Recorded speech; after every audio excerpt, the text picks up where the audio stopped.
সবাইকে জানাই সাদর সম্ভাষণ। ঢাকা জেলার সবচেয়ে গুরুত্বপূর্ণ জায়গা হলো সাভার, আর বাংলাদেশের সবচেয়ে গুরুত্বপূর্ণ জায়গা হলো ঢাকা।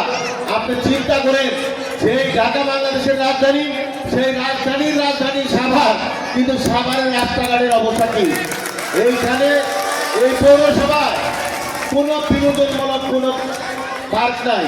আপনারা নিশ্চিত থাকতে পারেন, আমি যদি মেয়র হই, এই সাভার পৌরসভার পক্ষ হতে সাভারে একটা বিনোদনের জন্য একটা পার্ক হবে, একদম নিশ্চিত থাকতে পারেন।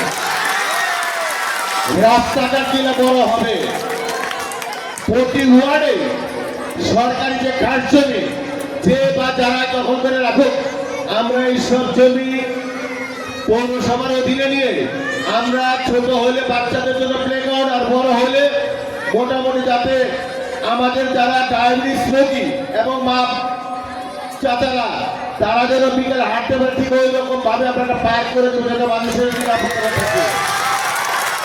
প্লাস প্রতি ওয়ার্ডে না হলে অন্তত 3 ওয়ার্ড মিলা আমরা পৌর কর্তৃপক্ষের মাধ্যমে একটা করে কর্মস্থানের ব্যবস্থা করে দেবো ইনশাআল্লাহ।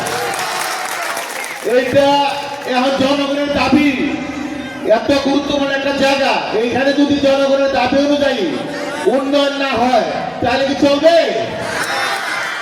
যাই হোক, যেহেতু বাচ্চারা লোক দাঁড়িয়ে আছে, বসে আছে, ওদের আর কষ্ট দিতে চাই না। যদি সময় সুযোগ হয় আরেকদিন আবার এইখানে আর গুণার মাঠে আবার টোটাল পরিকল্পনা ঘোষণা করবে ইনশাল্লাহ। সম্মানিত সহকারী শিক্ষক জনাব শাহেদ স্যার, একটা হাতে তালি বাইর জন্য সবাই জন্য হাত তুলি, আবার একটা হাতে তালি দেন। আপনি জেনে রাখুন, সাধারণ মডেল কলেজে অধ্যয়ন